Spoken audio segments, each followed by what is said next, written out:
for Black America, it's just another year. You knew the disrespect by your elected puppeteers, but let me show you how to persevere. YouTube, we up, baby. IG, we up. Facebook, we up, baby. Let's go.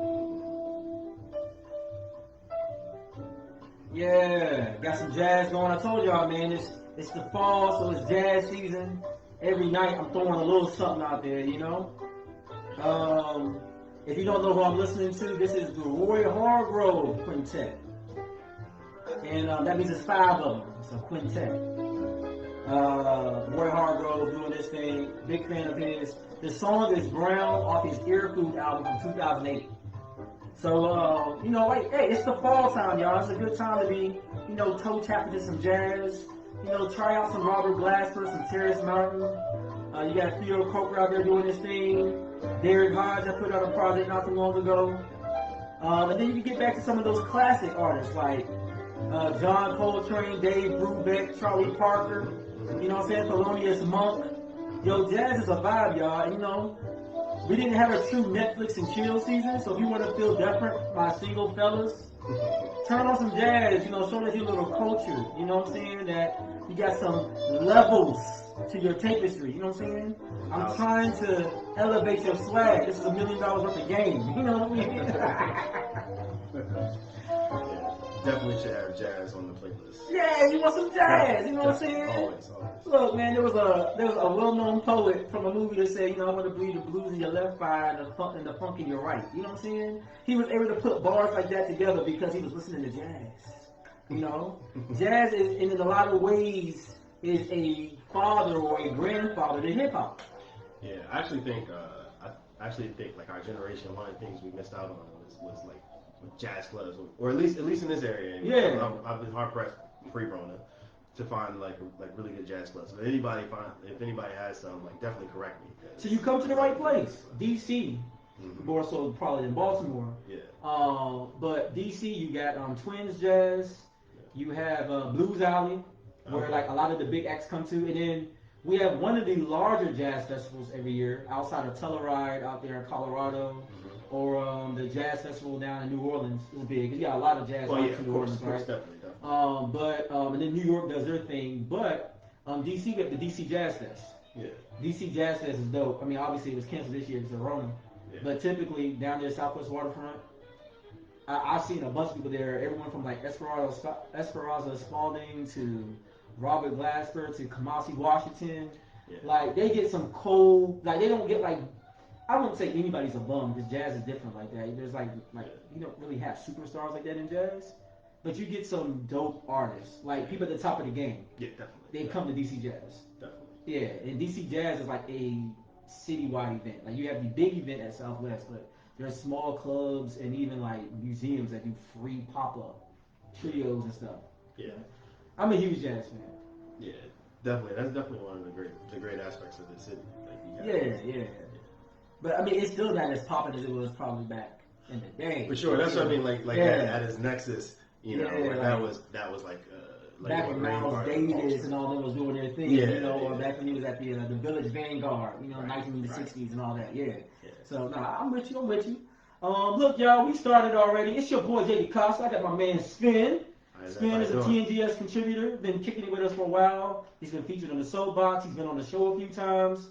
We talking heavy politics today, so Katrina was like, please give me a break. And we was like, okay, well, let's get Sven in. We're going to hit this thing hard because we're in the middle of election season, so we can't not talk about it. Yeah. You know, I know y'all like relationship talk and all that too. And we got some dope relationship talk coming up actually soon. Me and Katrina was brainstorming on some stuff, so I think you're going to enjoy that. If you're currently with us, you know, if you're YouTube, drop a comment because you're not catching it live. Facebook, IG, hey, shout out, let me know where you're from if you live with us right now, so I can shout out your city. Alright? So shout out Baltimore. Be more. Yeah, be more, born and raised. Always. You know what I'm saying? You got the bum Orioles. I'm gonna call them the bum Ravens because I'm a hater. Because y'all definitely doing better than the Washington football team. I was like, what's their name again? Yeah, exactly. The no names. respectfully the no names. Yeah, the right? Right. The Ravens have a rough track coming up over the next few weeks, but they got to win today, so I don't like that. Yeah. That division is hard though. I mean, even the Browns are playing well. The Browns are doing okay. Shout out the Browns. Shout out to Cleveland. Shout out Cat. I know you're a Browns fan secretly. I bet you want to be one this year at least, because they're doing well, right? They're doing okay. Shout out to Mike Hawkins, because he's a real Browns fan. Like, Mike be for real cheering for the Browns. You know what I'm saying? Like, yeah, shout out Michael Hawkins, because I know you're for real Browns fan. Yeah, Browns and Washington football team fans are some dedicated people. I will say that. If you want a dedicated person in your life, go talk to a Browns or a Washington football team. Yeah, because like the Skins, well, not the Skins, but the Washington football team is low-key trash. We got whooped by the 0-5 Giants today. Y'all lost it. Yeah, that tells you everything you need to know. Yeah. I mean, the whole division is trash for real, but we lost to the Giants, so that tells you everything. Yeah. So shoot, that actually kicks us right into current news, right? Mm-hmm. So current news. Well, my favorite NBA player right now. Before him, it was Scottie Pippen for me. Okay. I always liked Scottie more than Jordan. Great statement, man. Okay. Yeah, for real? Yeah. I didn't know that. Yeah. Oh wow. Yeah. Hey, well shoot, he's a great dude. You know what I'm saying? Like, I didn't know that. That's dope. Scottie Pippen, huh? Yeah. All right, learn something new today. All right, you know what I'm saying? Well, anyways, huge fan. Uh-huh. So let me drop an alpha. Keenan Ivory Wayans. A lot of people don't know that. Okay. Yeah, okay. Just balance it out. No, I'm just joking. No, I didn't know that about Scottie, but I always liked Scottie. Scottie was a lockdown defender. Yeah. Scottie could run the court when Jordan was there. People forget when Jordan left, Scottie Pippen and the Bulls still went to the playoffs. Yeah. You know what I'm saying? It wasn't like when LeBron left Cleveland and they became like a lottery pick team. Right. When LeBron leaves a team, they become lottery pick teams. Yeah. Jordan left the team and they were still a playoff contender. Yeah, because he had a great team around him. Exactly. But, you know, people don't want to give the credit where the credit is due. But let's be honest, Jordan had a bomb squad in the Bulls. Like, we're not going to downplay Steve Kerr. We're not going to downplay. Definitely, Scottie Pippen is like a top 20 player, straight up. Yeah, all time. Yeah. Yeah, like all time top 20 player. Easy. I'm wrong with that. Yeah. Hey, what's going on, Dad? I see you. Herman just commented. Shout out Clarkson to the key. Clarksville to the key. He said watching TNGS downstairs in the basement on the big screen. We on the big screen, y'all. Okay, all right, Get with it. My mom made it. Yeah, you know. So yeah, I always like Scottie. But anyways, LeBron. Yeah. LeBron just won the finals with the Lakers. Yep. You know, a lot of people are asking, you know, does that make him the GOAT? I don't think that makes him the GOAT yet. He's 4-10. But I mean, that's still amazing to say that he went to the playoffs. I mean, to the finals 10 times. Yeah, I mean, for the last decade, the NBA championship either went through him or went home with him. So I think that's a pretty big feat. That's not something to sneeze at. Yeah, exactly. And that is something that Jordan didn't do. I know undefeated in the finals is dope too, but I've become less and less of a fan of the like Jordan LeBron comparison. I still have Jordan at number one personally. But I think we need to appreciate LeBron while he's still in the NBA because I mean, what's this, year 17? So year 17 and still looks good. 35 years old and moving like a young man. Right. So in a few years he'll be gone. You know, unless he pulls a Tom Brady. Like he'll be gone in a few years. And he might, because he takes really good care of himself. Yeah. Like was it over $1 million? Yeah, $1 million. Yeah. So I mean, and it's obvious when you look at him, it's money well spent. For sure. Definitely. Yeah. I mean, he's a beast. So we'll see what happens. Yeah, definitely we'll see what happens. But I'm happy for the Lakers. I want them to do it again. Yeah, I do. I've never been a Lakers fan. I got a friend that tries to clown me all the time, and it's like, look, I get it, bruh. Holla, I get it. You're going to clown me on every time, but I've made it very clear for years. I've never been a fan of any team. I only ever buy DC paraphernalia anyways, for all sorts, right? No matter who I cheer for. I've never had a Heat jersey, Cleveland jersey, or Lakers jersey, and I won't. But I like LeBron. Yeah, I mean, I would say I've always been a Lakers fan. Like I was rooting for the Lakers when everyone was laughing and they were like being swept by the Jazz. In the late '90s when Kobe just got there, but I guess that's an interesting thing. I hear a lot of people say like they're a LeBron fan, they're not a fan of a specific team. Yeah, that was always new to me. But also like Kobe, rest in peace. He never left the team, so I never had to make that choice. So I get it. Yeah. I've always been a fan of a player. Like I wasn't a Bulls fan. I liked Scottie Pippen. Yeah. And the same thing with LeBron. So like, but shout out to them. But the LeBron thing is real. Like they really hate on the brother. Right. And it's kind of like he's done amazing things. Like, are y'all not watching the same TV screen? Like. You know, I mean, I don't get it, but man, like, you know, you're talking about great character on and off the court. Yeah. No scandals. Yep. He got a sister. And then and for all the sisters watching this, he didn't especially my black sisters out there. He didn't go out there and get the light skinned girl with the big booty because that's what y'all claim all the athletes do. Yeah, he has just a sister. High you know school what I'm saying? sweetheart. High school sweetheart, all that. You know what I'm saying? Yeah. You know what? 3 kids. Yep. Like I said, done right by her. I mean, positive father figure. Yeah, all of that. I mean, I don't know what to hate on, but outspoken about things that matter. Yeah. I mean, go LeBron, but Yeah, I don't understand how you can hate on LeBron. You talk about the scenario where it's, oh well, will this ring count because it's the bubble ring? But I think the bubble is really hard. I think to be away from your family for 3 months at a time and have all those restrictions to do, like to be disciplined enough. And you don't have it's probably even harder because the competition to me is stiffer. Yeah. We were talking about this earlier. No crowd, right? Right. So you got young people, you got young players like Hero spraying threes. Does he does that under pressure at a real LA auditorium? Does he come through like that? Right. Can he do that in the Staples Center? Yeah. Shoot, can he even do that in the Heat? Because the Heat would really be on, and then that's real pressure with the fans watching. Right. It's different when it's just like your peers and folks you've been stuck in the bubble with. Right. Exactly. Yeah. I think it's a little different when you're playing in a bubble, but also so I think there's like pros and cons to it. You're in the bubble, so you're quarantined off, so to speak, from the rest of the world. But then when it's normal times and you're going into like a rival team's stadium or arena, then you're gonna have that challenge of like overcoming the crowd noise and everything like that. Exactly. So I mean, I think it was hard fought, but that's my personal opinion. Yeah, I believe so. Speaking of crowds, so there was a crowd at a Trump rally here in Michigan not too long ago, and they were chanting "Lock up Governor Whitmer, lock her up." I don't understand why legislatively she hasn't done anything I would be against, although she is a Democrat. Not that I'm like a down, hey, like I got pom poms cheering for the big blue. But I guess her views are more so progressive. Yeah. And as you guys know, there was a plot to kidnap Governor Gretchen Whitmer. They wanted to kidnap and kill her.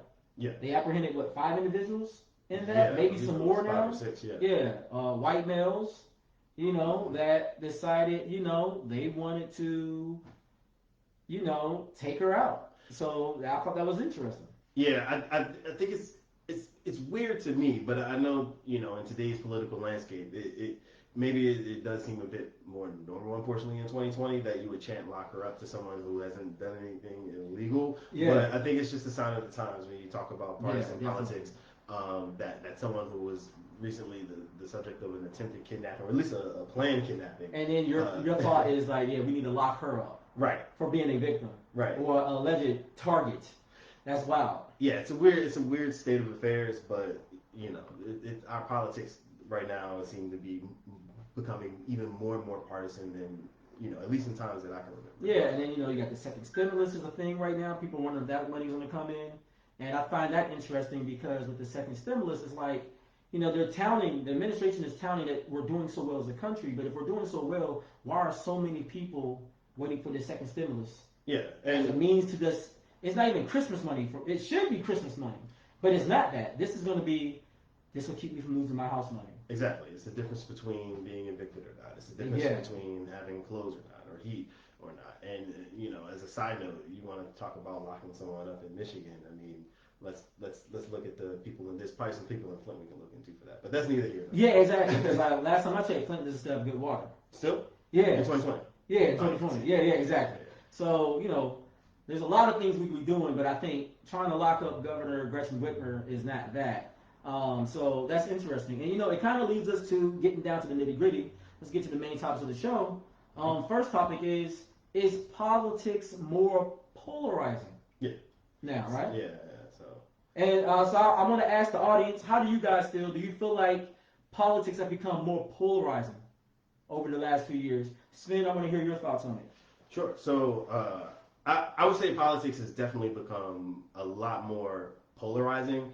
I think there's a lot of people seemingly are identifying themselves, self-identifying based on their political affiliation, whether it's Democrat or Republican. A lot of people seem to like hold near and dear to to not only their politics but the stances of their party of choice. it seems like a lot of it in this era was born out of the Republican strategy going in that their sole goal was to make Barack Obama a failed president. So block everything, do nothing, and in the short term it worked, but the long term, politically speaking, but for the long term effects, it only hurt us. Yeah, they only hurt us. The country's become more polarizing. You add in the dynamic of social media and how you can easily wind up down a rabbit hole of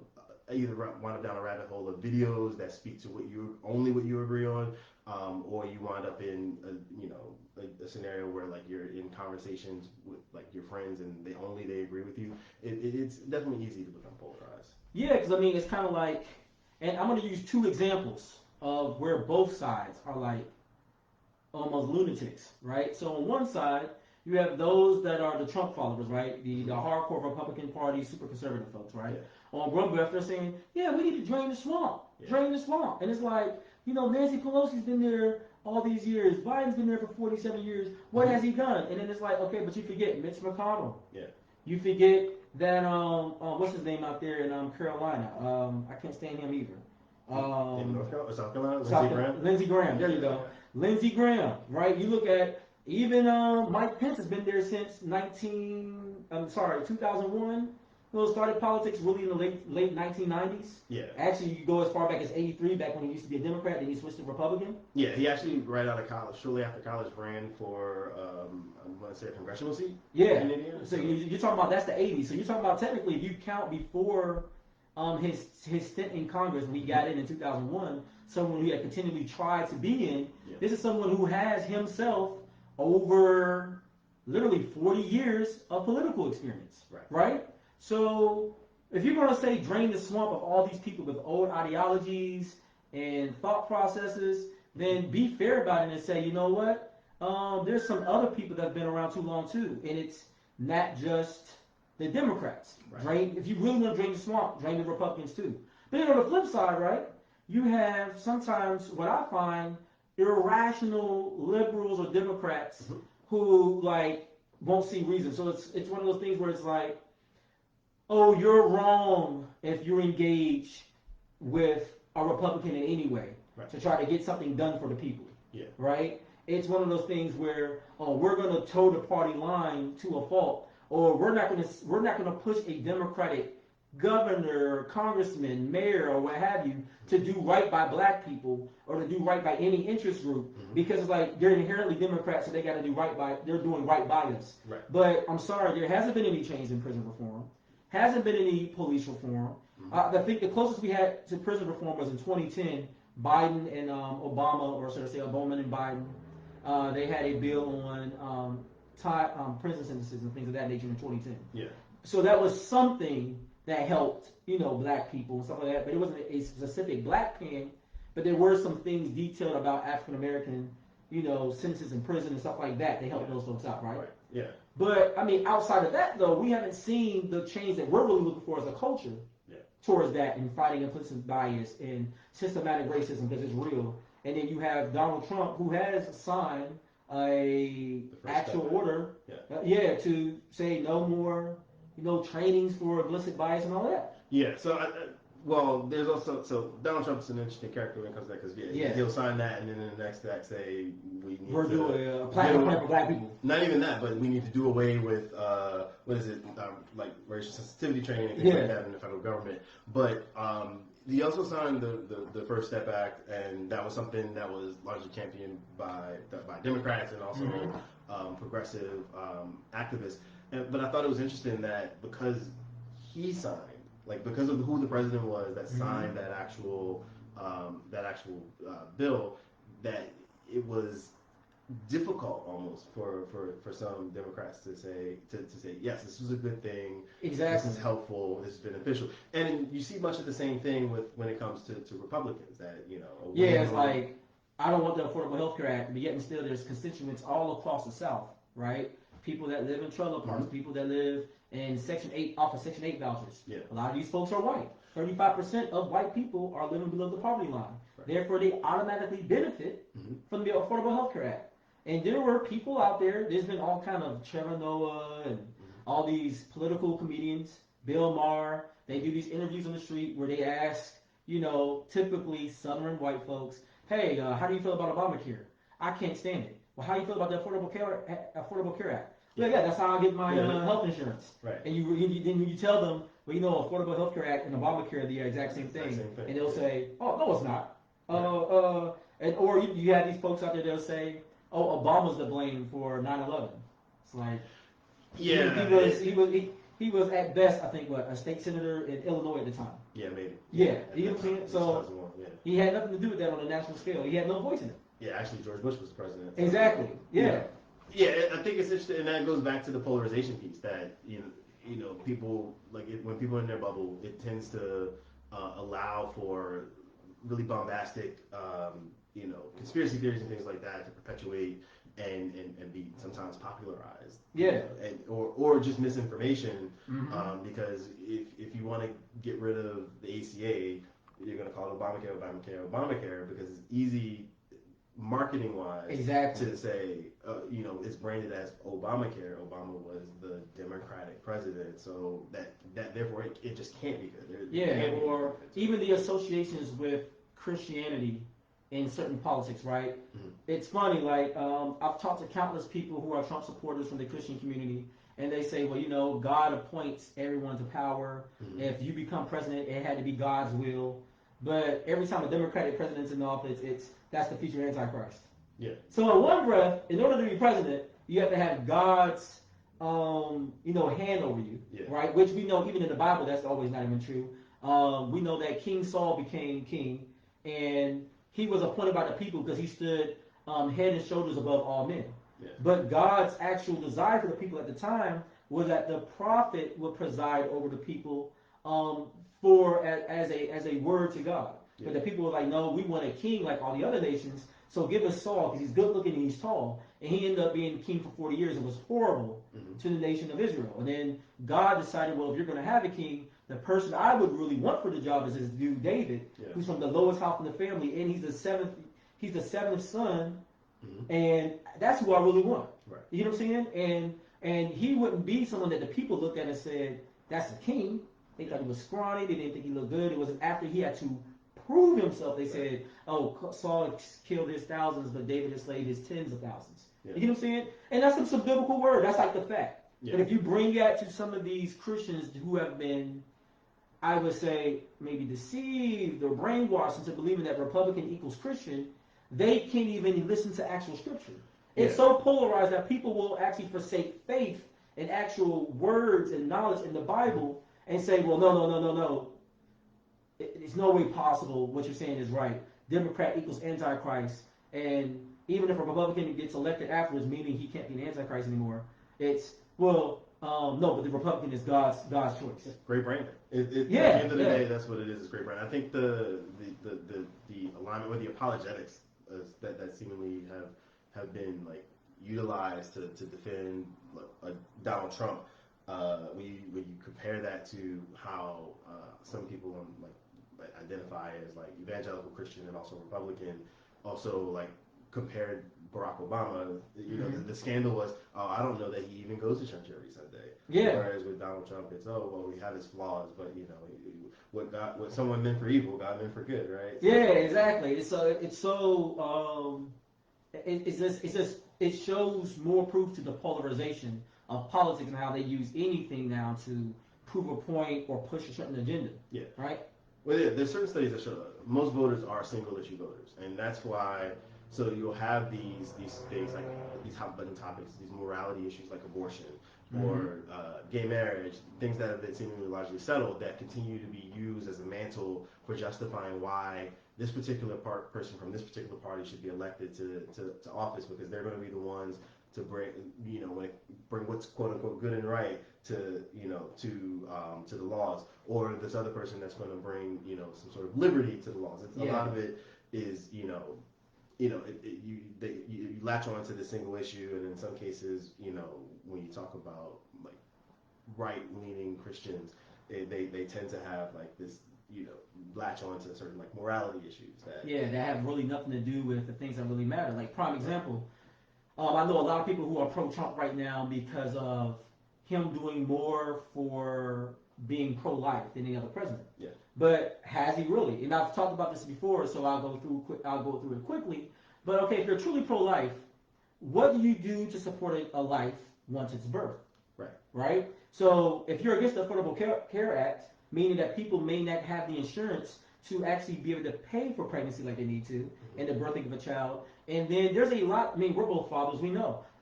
When your child is born, them first 24 months, you're going to the hospital sometime at one point once a month. Well, actually, at first it's like once every couple of weeks. Yeah. Then it goes down to once a month. Then it's like you're going once a quarter, right? And then eventually, once they hit 24 months, it's more of a yearly checkup thing now, right? But up until there, but you need to have insurance to do that. And then let's say, shout out to my nephew Junior. If you're a preemie, you need even more care. He was in the hospital for months before he was allowed to go home. Yeah.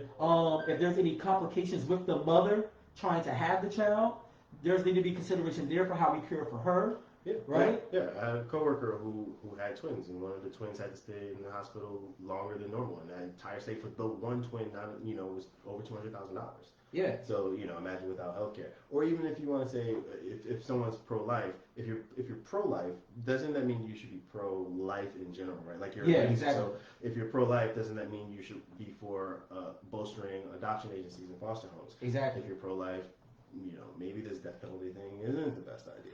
Yeah, exactly. Or and that's the issue, like what you said earlier, with being single issue. Because if you're looking at just the birth aspect of pro-life, you're missing out on the fact, like, well, how do we enrich American lives to be leaders in America? Right. I mean, not in America, but in the world. I know there's been great branding on America. Like, come to America, it's the land of opportunity. But we all know when you live here, it's like immigrants all the time. They get here and they realize, man, this is a lot harder than I thought. Yeah. I was like, that's why so many of them come here and then they go back to their country of origin, because it's like, you know what? I want better balance of life and quality of life. And I actually had that where I came from. Yeah, 27th or so highest ranked, 27th or so ranked educational system amongst the top 30 industrialized countries. Yeah, so you're talking about near the bottom, and people don't realize the branding of what is America has overcome the actuality of what America is and our challenges that we still face. Yeah. And I think that's the issue when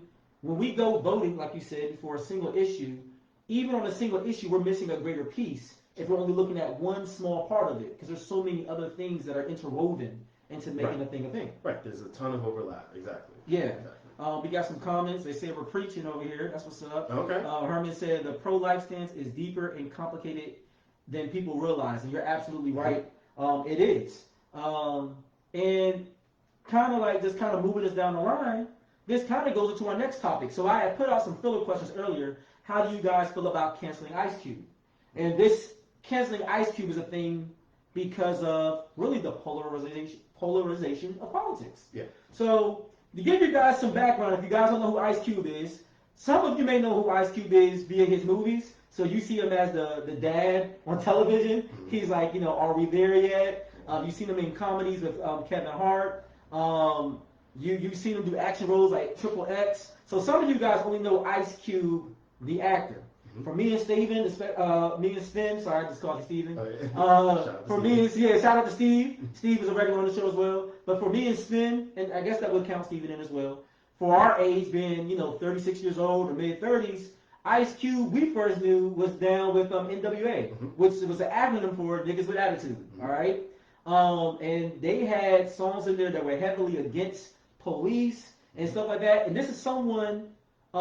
When they came up with their songs, what we call now gangster rap, they didn't do it because they were trying to be part of a gangster society. They actually never promoted any like gangs or anything. Yeah. Their organization, the closest one to that might have been who passed away. Why can't I think his name? He went Easy. There you go. He might have been the closest thing to maybe promoting some Crip culture, but even then, he never claimed to be any of that. You get what I'm saying? Yeah, absolutely. So, but when they came out rapping, they were just telling their stories, right? So Ice Cube and those other four rappers, they told a story of what the actuality of living in Compton was. Yeah, gangster rap was a term that was like a lazy catch-all, but a lot of hip hop in general is observations of the black experience and storytelling.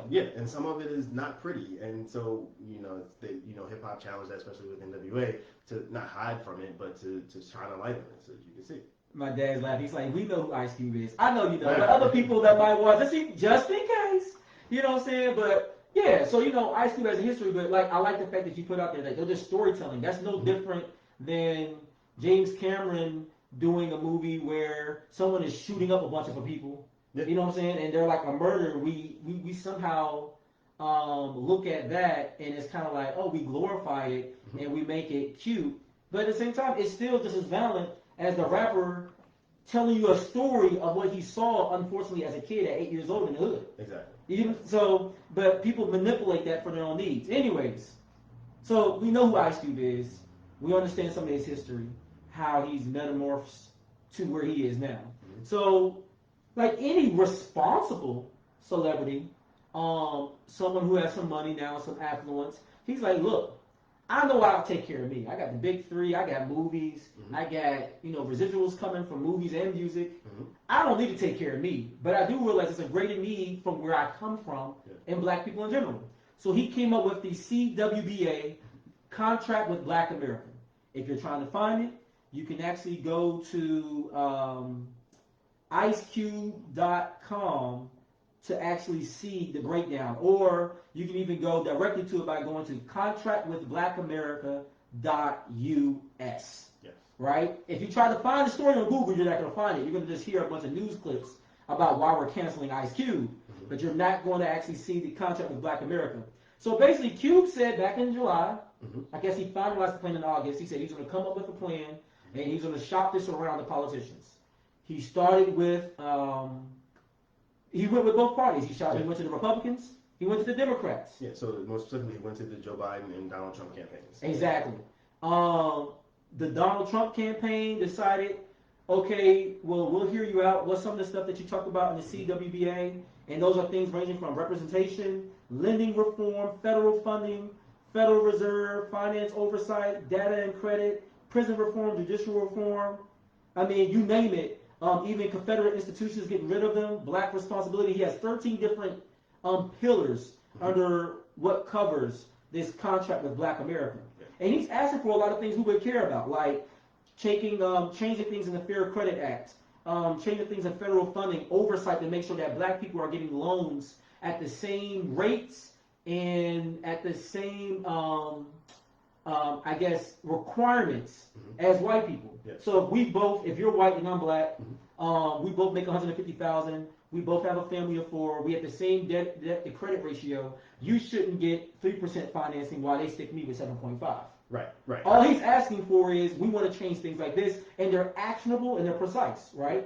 I think too often we say, hey, we want justice, but then we can't describe what does justice look like. Right. Can we say, well, I want justice, meaning I want there to be oversight that if a police officer is locking up at a disproportionate rate according to our population size, black people, then there should be an investigation to him in the police department. Right. Same thing for a DA or a judge.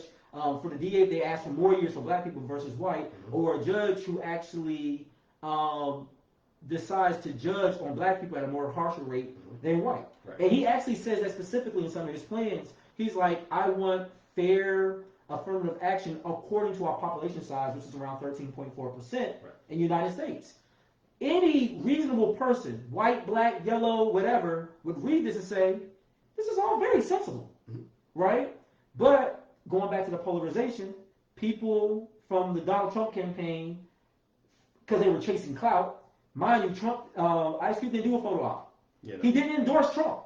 Through all of this, he's never endorsed Trump. He just says, we need to interact with whoever's there. Right, whoever's in power, yeah. And someone from the campaign or from the Donald Trump group said, hey, thank you, Ice Cube, for helping us put together that platinum plan, which is really an oversight or overstep of what really happened in exchange of ideas. Yeah, exactly. So, and that's actually someone Cube said he never met, the lady who put the tweet out. But also beyond that, I love Ice Cube's response to a lot of the backlash, which was, in every interview I watched, I said I was going to go to both campaigns. I don't know why people thought I was joking. Yeah. He was serious, and I think that's actually a great thing. So you have someone who decided to educate themselves, do research, align themselves with experts who knew more than him to create a plan, and then use his platform to try to advance that plan in an apolitical way. Yeah. So I think that it's kind of unfortunate, but like you said, it goes back to the polarization point where it's not, now it comes to the point where it's not only like we want to do a thing, we want to see progress, but no, not if that person's going to do it. It has to be this person. And they have to have this specific story and things like that. I think in a lot of ways, what Ice Cube did was put action to the words that P. Diddy said, that people gave him backlash for, which is that black people it's time for black people to vote their interests, and not be aligned to any particular party. Yeah. If you have two parties and you have two campaigns, and Ice Cube is going to both campaigns, and one campaign says, hey, after the election, we'll talk about the contract with Black America and how we could work on things with the black community. And then you have another campaign that says, sure, we'll hear it, and then you actually get some level of integration for an Ice Cube into their own agenda. That to me, that's very telling. That's very telling of what the Biden campaign thinks as far as the leverage they have with the black vote. That's very telling about the actions that they have when it comes to what plans they plan to do after the election. And that's not to say that, because sometimes people's heads explode when you criticize the Biden campaign. That's not to say that you must vote for Trump or that you should vote one way or the other. I think all people should vote their interests. But I think it's telling when someone is, by their action or sometimes their lack of action, can show their hand. Yeah, and I think what people don't realize is, at the end of the day, Ice Cube said something very profound. It shouldn't be, but very profound, especially in polarizing times, is he's like, I know November 3rd, one of them is going to win. And no matter who wins, I still, and we still, have things that need to be passed legislatively. Yes. And we have to get them done by any means necessary. See, it looks good on a t-shirt with Malcolm X holding a rifle looking out the window to say, by any means necessary. And half of y'all ain't really about that life, so you ain't about to bust no gun. Yeah. But all we're asking you to do is vote and then be engaged. Yeah. Engaged means, okay, so what? We have a Republican governor who I'm actually pretty decent with.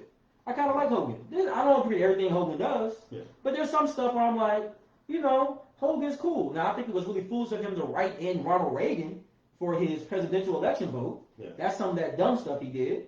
But at the same time, Hogan has proved that he's approachable by Republicans or Democrats for the constituency of Maryland. Yeah. And that's why he will get my vote unless some Democrat would come in with a better plan. But I'm not blindly voting Democrat. I'm voting based off of these are the numbers. This is what's been done for me as a constituent of Maryland. This is what I rock with, what I can't rock with. This is his track record that says I'll continue to rock with it. Yeah, I think some of what people's criticism of him, quote unquote, talking to the Trump campaign was, well, Donald Trump represents this. He's done this to these groups of people. He's sexist, he's a misogynist, he's a racist, white supremacist, all of these things, which can be true. But I think the profound piece, and like you said, what Ice Cube said is, you have to have a plan for if you have to be able to interact with, like, no matter who wins, because if the person you don't want to win loses, or the person you want to win loses, and you have the other person in, you can't go dormant for the next 4 years and not get anything done, because then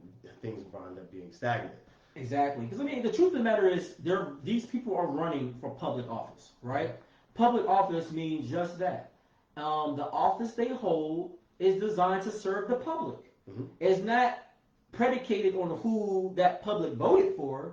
It's predicated on the fact that you're a citizen of the United States or a constituent of XY city or state or province, what have you, and now they have a job to serve you. Right. So if you happen to become president, it's my right as a taxpaying citizen to say, hey, look, my needs as a black man living in America are not being met. And I don't see my pursuit to happiness being met. Right. When I'm having guns blazed at me for the sake of me having darker skin. Right. So, and when I can say, like, hey, look, I pay my tax dollars. I don't want to see my tax dollars go there. I want to see my tax dollars go here. I have the right to say that. And when we just give up, I don't think people realize when you go for one party, you literally kill your leverage. Because what leverage do you have if the Democrats know we're just going to blindly vote for them every time, every election, because they're the quote-unquote black party, then what happens to the Republicans is they can have filibusters where they stop anything that benefits blacks, because it's like, we know you're not getting your vote, so we don't care. Right. But if I change things up, like I think the Latin community fits into this, I think white women have proved this as well. They say, no, we vote our interest. Yeah. So if you're Trump and you're saying things that we like, we'll vote for you. So then every election, there has to be an actual plan for Latinx or or white women. Yeah. Because that's a swing vote. Right. And not some rising tides lifts all ships sort of perspective either. Your votes. So one way to think about it, votes are not obligatory. You're not obligated to give your vote to anyone or to any party, even if you're registered to that party. If Republicans, registered Republican, they can and should vote for the Democrat. They feel it's a better option. One way to think about it is when you have a corporation, that corporation has people in the C-suite. You have CEOs and things like that. Those CEOs, at the end of the day, they are quote unquote in charge, but they also have to answer to the investors. Exactly. The American people, stockholders. the American people are the stockholders or the investors of the country. Yeah. And I'm stealing some of this from Andrew Yang and how he but he put it together really well. Yeah, but as an investor in the country, you're not just your representative, but the general body of the executive branch and the legislative branch work for you. They're beholden to you, and the election process, the voting process, should be your referendum or their review. Just like you have a review at work, and if you aren't doing a good job, you could get fired or put on some sort of written warning or something like that. Yep. Same thing you should be taking that same approach when it comes to voting. Exactly. Did this representative, regardless of what gang they represent, blue, Democrat or Republican? Yeah, they're gangs. Yeah. Did they do their job? Did they serve your interests? And going back to that single vote issue, if you are a single issue voter, that's kind of fine. But did they represent your issue? Because if they didn't, then why would you vote for them just because they're in the party that you align with? Because it's like for a Christian to say, okay, well, I'm voting for him because of the pro-life stance. But at the same time, you care about your taxes, and then that guy, let's say, wants to do right by you by your taxes. You care about your military, that guy wants to do right by you by military, especially if you're retired military or prior military, or you live in a military community. And then this guy wants to do right by small businesses and all that. So you mean to say you're so worried about this one issue that when you look at the litany of other issues, you're like, well, man, I really kind of need to vote for this guy. I mean, yeah, he doesn't meet the pro-life part, but this matters. And it goes to something that Obama said recently. He's like, listen, you don't vote because you want 100% action or 100% movement. You vote hoping that you can even get 10% movement. If your life is 10% better, it may not be 100% better, but isn't it worth voting if it means 10% better? Isn't it worth voting if it's just 30% better? Yeah. You get what I'm saying? Like, I may not hit this number, but if all in all, I've enriched your life and I didn't take away from, isn't that not worth the vote or considering that person? Right. And we don't get that 10%, 40% better if we're cutting people off just because that's a Republican or that's a Democrat. Right. Let's really investigate the issues. One thing that has been the most annoying about this process is that at least when we saw Trump and Biden on the stage, it was just a bunch of name calling and shut up, man, and all of that. But we never heard anything about, well, how many trillions of dollars is it going to take for your plan for America for the next 4 years? We heard that with Mitt Romney versus Obama. Right? We seen them really break down, McCain and Obama, we seen them really break down what I would do with the defense budget. Well, here's my plan to move out. I'll talk to this general and that general. This is what they say. Like, we actually heard expertise and then really have a dialogue over policy. Right? And then we, the American people, could look at all these policies and how they're going to execute it and how realistic is it for them to execute said thing and say, I'm going to vote this way. I remember my first vote that I participated in 2004. It's the reason why I voted for Bush. And I know people are like, oh, that's cursing. Oh, my God, you're a black man? You voted for Bush. Yeah, but I'm also a military man and part of a military family. And Kerry's plan for the military at that time, I couldn't rock with. Yeah. I was like, no, this will be devastating to the Clarksville, Fort Campbell area where I was living at the time. Right. And you have to vote your interest. And that's exactly. And I voted my interest. I looked at all the policies and everything that was done, and I said, you know what? I think for the moment, and then knowing firsthand what our status was in the war, his way of going by XYZ is not going to be good for the American public. I'm sorry.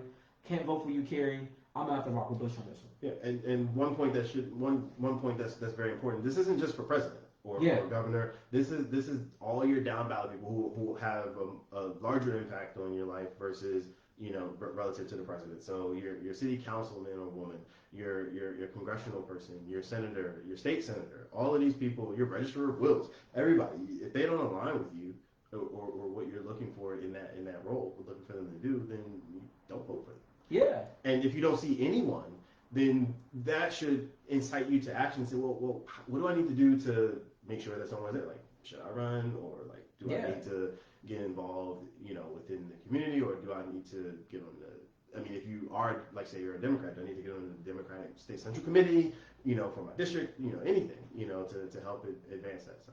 And then it makes me ask a question, and we're getting close on time, but we'll start wrapping up here soon. But one thing I gotta ask, so what's the difference between what Ice Cube did and what Jay-Z did with the NFL? It's an interesting question. Right? Yeah. Because we saw Jay-Z, the comment he made to everybody when they were thrashing him was like, yo, I can't believe you're gonna go against Kaepernick. Mm-hmm. And it's like, I'm not going against Kaepernick, I want the same things that Kaepernick wants too. But okay, and this is what he said almost verbatim. We've tried kneeling. We've tried protest. I don't have anything against it, but he's like, why not try ownership and partnership? And that's what he did with the NFL. Yeah. So he, and like it or love what I'm about to say or him, one thing we have seen change is this is an NFL that went from possibly, because we won't know because NDAs were signed, possibly blacklisting Kaepernick because of his protest against Black Lives Matter, to them finally getting it, and now we see Black Lives Matter on the field. Yeah. No one cares if they're kneeling or not now. It's not even a subject of conversation whether or not they're kneeling during the national anthem. Matter of fact, if memory serves me correctly right now, they're not even playing the national anthem live on the air anymore. No, during the games. Yeah. You see what I'm saying? So he took a different approach. He says, I still want what Kaepernick was, and I've sat down with him and talked to him, but at some point we have to make a power play. And what he did was, I'm going to have a partnership with them. And now they're actually putting money in places. We see the names of those whose lives have been taken are posted over the field. And that looks like actual cultural change that we viewed there. Yeah. We can't say that we saw that beforehand. Not saying that protest doesn't work. Yeah. Not saying that Kaepernick's approach was bad. But sometimes if one thing doesn't work, maybe you change the tactic up a little bit. And maybe it's not so much that one thing did or didn't work and you have to now go to this next thing on the list. But so one way to think about it could be, hey, well, during the civil rights movement, you didn't just have one way about it. It wasn't just the NAACP going in the court trying to get things challenged. It wasn't. Yeah. You had SNCC on the ground level who was still protesting while the NAACP, while the Charles Hamilton Houstons of the world were going into the Supreme Court and winning with a 9-1 record, by the way. But then you had the Huey P. Newtons of the world starting movements like the Black Panther Party, who was ground level, but with the community mindset that diverged a bit from SNCC and the SCLC, but but in a way it still has a similar impact. And so a lot of movements exist on a spectrum. Yeah. Everyone doesn't have to do the same thing. And so one of the great things, going back to your question, is what Jay-Z and Ice Cube are doing, though different approaches, they're putting action to words. Yeah. And that doesn't mean that you stop protesting.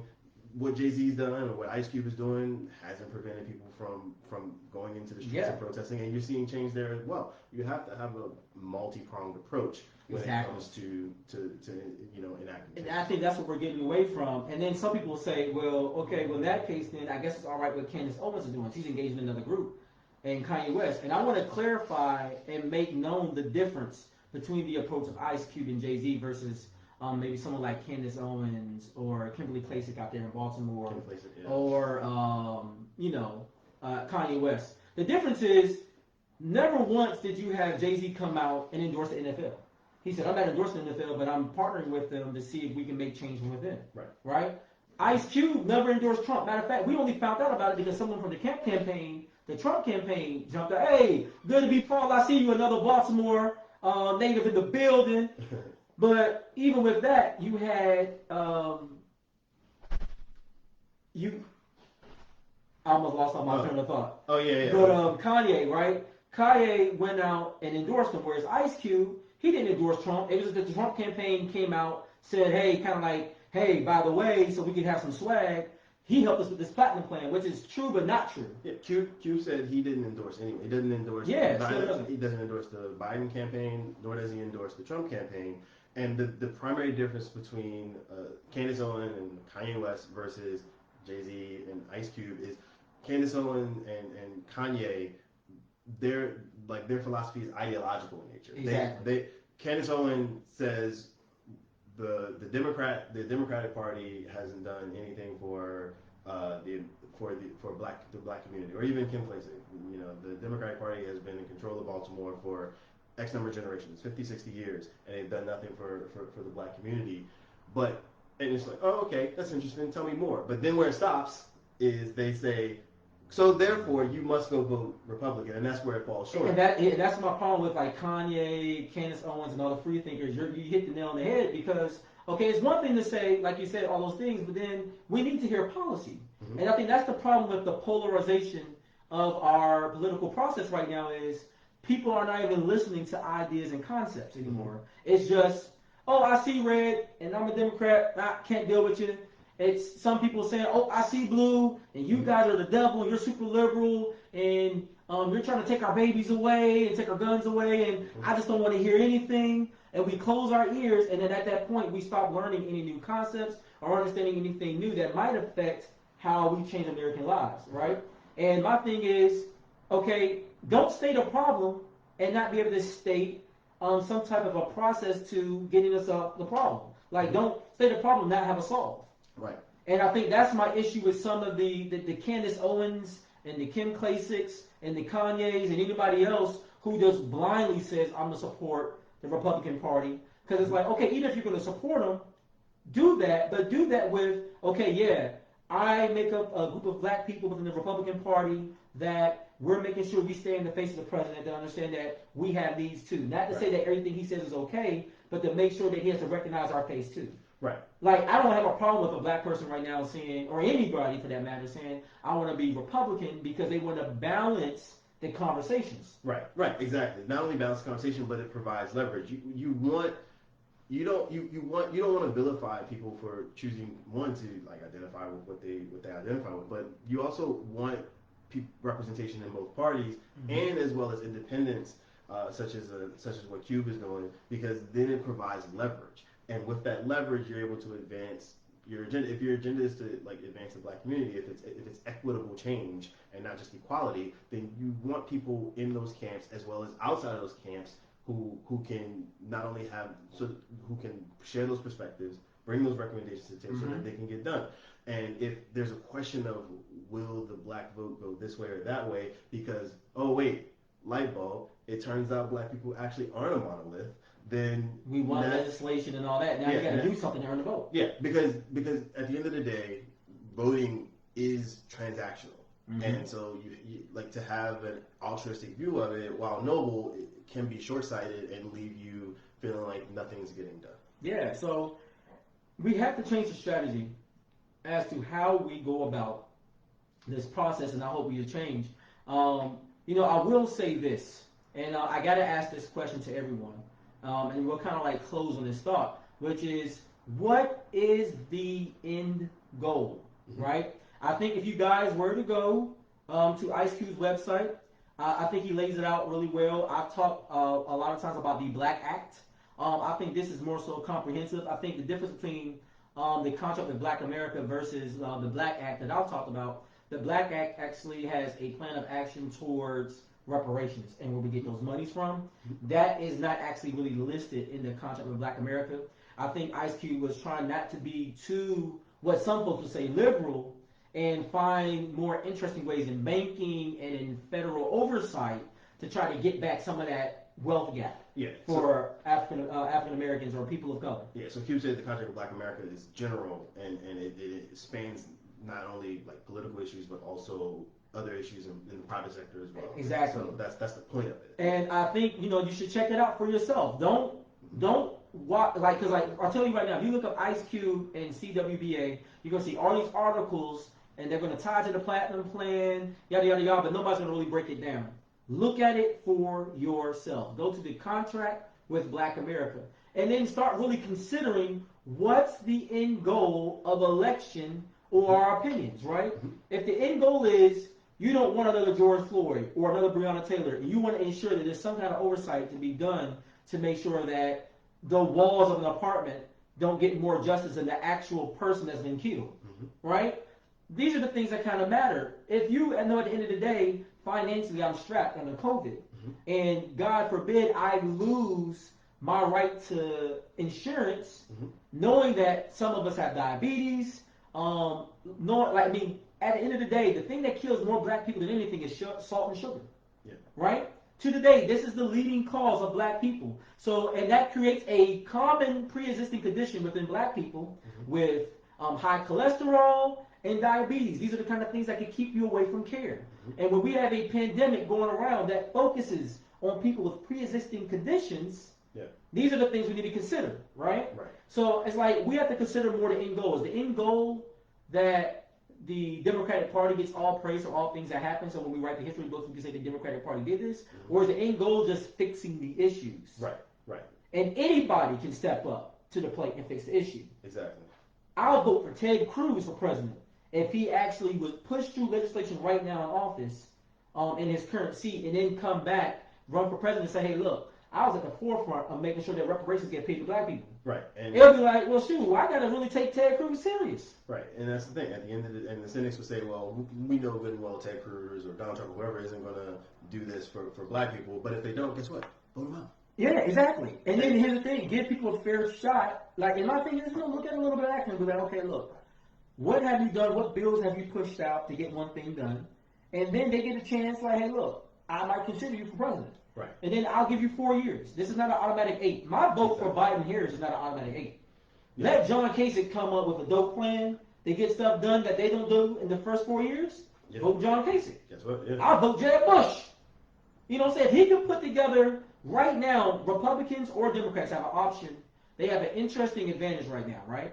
To get 2024. Because all they have to do is, you do right now as a senator or a congressman when that other person wins that you know certain people are asking for, and then I got no choice but to vote for you in 2024.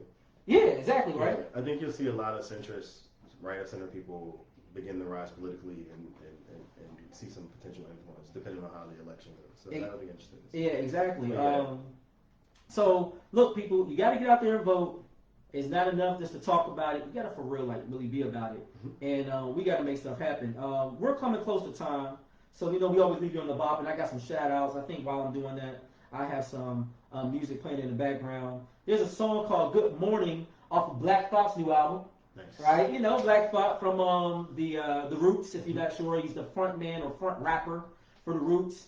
He has a series called Streams of Thought. This is Volume 3, Cain and Abel. This is a song with Pusha T, Swizz Beats, and Killer Mike. Dope track though. I mean, they spit knowledge on there. So, you know, if you do like hip hop, this is something where I think you can listen to. Nothing but haters and snipers on there. Yeah. Like they crushing. Real quick, some birthday shout outs. Shout out Chris Morrow, happy birthday. Shout out, that's another Baltimore fella right there, right? Shout out to Kendra Poole. Shout out to my Aunt Karen. Karen Gibbs, happy birthday. Shout out to Pastor Tommy. Right, fellow soldier and all that, Clarksville, Tennessee. I see you. Shout out to my cousin Tamara Whitaker.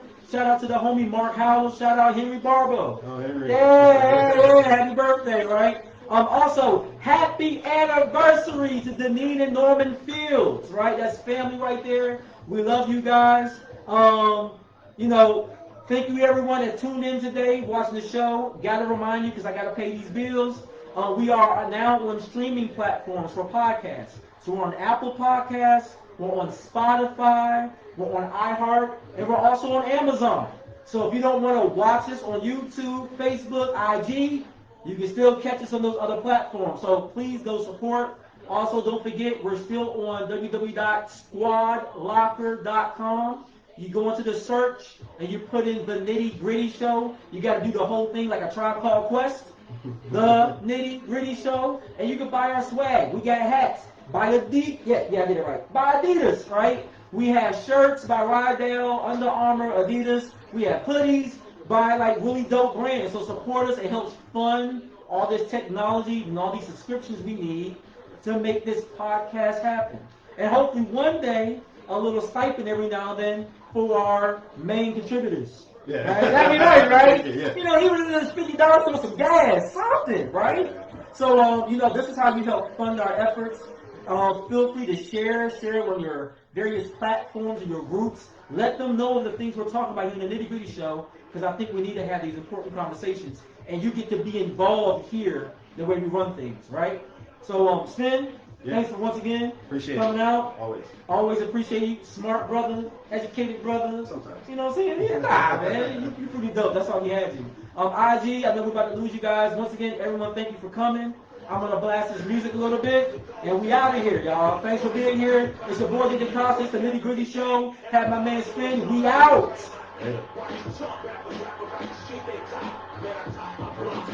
Yeah. Man, he's flowing. Wow.